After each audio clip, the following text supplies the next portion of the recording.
पुराने जमाने से यही रिवाज चला आ रहा है। इधर घर में चूंटियां नजर आईं और उधर बड़ी बूढ़ियों ने मुट्ठी भर आटा कोनों में डाल दिया। चूंटियों से भी निजात और सदक़े की नेकी मुफ्त में। अब्बा हंसने लगे तो खातून के चेहरे पर भी मुस्कुराहट आ गई। चले मैं भी फिर आटा ही ट्राई कर लेती हूं। वो कुछ सोचते हुए कूपेक्स पाउडर वहीं काउंटर पर रखकर वापसी के लिए मुड़ गईं और सत्तार भाई ने अब्बा को खश्मगीन निगाहों से देखते हुए काली मिर्चों को तोलना शुरू कर दिया। अब्बा, तुमने सत्तार भाई की दुकानदारी खराब कर दी। वापसी पर मैंने अब्बा से हंसते हुए कहा, नहीं बेटा, ये बात नहीं। हमारे घरों से बरकतें इसीलिए उठ गई हैं। लोग अल्लाह की मखलूक का ख्याल रखना भूल चुके हैं। पहले किसी घर के सामने कुत्ता भी आकर बैठ जाता था तो घर की खवातीन उसके सामने भी कुछ ना कुछ बचा खुचा सालन रोटी रख दिया करती थी। मगर अब ऐसा नहीं होता, क्योंकि अब रोटियां भी गिनकर पकाई जाती हैं। बरकतें कहां से आएंगी फिर? इस कौम पर बॉम्ब ना गिरे, जलजले ना आए, सैलाब ना आए तो और क्या हो। अब्बा तासुफ के इजहार के साथ साथ मुझे आसान जिंदगी के गुर समझाने की कोशिश भी कर रहे थे। अरसा गुजर गया, मैं भी इस वाकये को भूल गया। फिर एक दिन बड़े भाईजान के यहां जाना हुआ। अभी डोरबेल बजाने ही लगा था कि चिड़ियों के झुंड के उड़ने की जोरदार आवाज कानों में पड़ी। चौंक कर ऊपर देखा तो पता चला कि मेन गेट के दोनों जानिब मिट्टी के कूंडे रखे थे और उन कूंडों से चंद लम्हे कबल यकीनन वो चिड़िया दाना चुग रही थीं और अब मेरी आमद से डरकर उन्होंने उड़ान भरी थी। मगर अभी भी वो उड़कर दूर नहीं गई थीं, बल्कि ऊपरी मुंडेर पर इधर उधर फुदक कर मेरे जाने का इंतजार कर रही थीं। भतीजी ने दरवाजा खोला तो मैं अंदर दाखिल हो गया। ये क्या, इतनी सारी चिड़िया? मैंने सलाम के बाद खुशगवार हैरत से भाभी से पूछा, जो किचन की खिड़की से खाना पकाते हुए मुझे देखकर मुस्कुरा रही थी। तुम्हारे भाईजान ने रखे हैं ये कूंडे लाकर चिड़ियों के दाने के लिए? वो मायने खेज अंदाज में बड़ी भतीजी को देखकर मुस्कुराई तो मुझे अचंभा सा महसूस हुआ।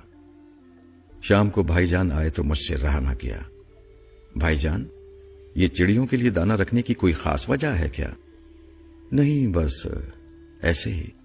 अच्छा होता है, सदका देते रहना चाहिए।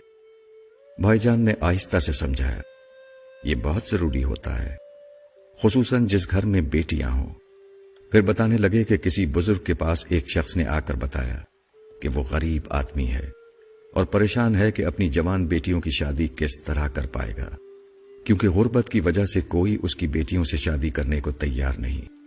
बुजुर्ग ने मशवरा दिया कि रोज 200 भूखों को खाना खिलाओ, तुम्हारा मसला हल हो जाएगा। गरीब आदमी मारे एहतराम के बुजुर्ग को तो कुछ न बोल पाया, अलबत्ता आस्ताने से बाहर आकर ज़ारो कतार रोने लगा। पास से गुजरते हुए किसी दाना ने पूछा, रोते क्यों हो? गरीब ने जवाब दिया, गुर्बत ने पहले ही मार मार कर अधमुआ किया हुआ है और सरकार ने फरमाया है कि रोज 200 भूखों को खाना खिलाओ, तब बेटियों की शादी मुमकिन होगी। दाना आदमी मुस्कुराकर बोला, भले आदमी, भूखा क्या सिर्फ इंसान होता है? अल्लाह की मखलूक छोटी हो या बड़ी, भूख तो सबको सताती है। अगर तुम एक मुट्ठी आटा भी चूंटियों को डाल दोगे तो समझो तुम्हारा सदका हो गया। दाना आदमी तो ये कहकर अपनी राह चल दिया और गरीब अपनी नाकिस अकल पर हंसते हुए अपने घर को चला। कुछ अरसे बाद ही सदक़े की बरकत से न सिर्फ वो अपनी बेटियों के फराइज से सुबुकदोश हुआ, बल्कि घर में भी खुशहाली आ गई। भाईजान जिस वक्त ये वाकया हमको सुना रहे थे, मुझे अब्बा की मुट्ठी भर आटे वाली बात याद आ रही थी। मैंने आने वाले दिनों में देखा कि भाईजान ने अपनी चारों बेटियों की शादियां उनकी सही उम्र में बिल्कुल दुरुस्त मौके पर कर दी। शायद इसीलिए जब मैंने अपना घर लिया तो सबसे पहले अपने दरवाजे के पास चिड़ियों के लिए दाना रख दिया। कई बार घर बदला, हर बार ये चिड़िया, कबूतर और कव्वे मेरे रिस्क की आसानियों का सबब बनते रहे। बीमारियां भी आईं, परेशानियों ने भी घेरा तंग करने की कोशिश की, मगर हमेशा ये परिंदे मुझे आसरा देते रहे। इन्ना माल उसरे युसरा के माने समझाते रहे। अल्लाह रब्बुल इज्जत की बड़ाई का यकीन दिलाते रहे। الحمدللہ سما الحمدللہ۔ میں نے آج تک اپنے بچوں کا بہتا خون نہیں دیکھا، انہیں کسی تکلیف سے تڑپتے نہیں دیکھا۔ ایک وقت ایسا بھی آیا جب میرے گھر کا سب سے بڑا مسئلہ یہ تھا کہ ہماری مرغی کڑک ہو جانے کے باوجود انڈوں پر کیوں نہیں بیٹھ رہی ہے، اور یہ وہ دور تھا جب میرا گھر کبوتروں والا گھر کے نام سے مشہور ہو چکا تھا۔ یقین مانیے کہ یہ تمام باتیں اس لیے نہیں لکھی ہیں کہ نعوذ باللہ میں اپنی نیکیوں کا پرچار کرنا چاہتا تھا، بلکہ میں اس راز کو کھول کر بیان کرنا چاہتا ہوں جو سوال کی صورت میں مجھ سے اکثر کیا جاتا ہے کہ آخر کیسے گزارا کر لیتے ہو؟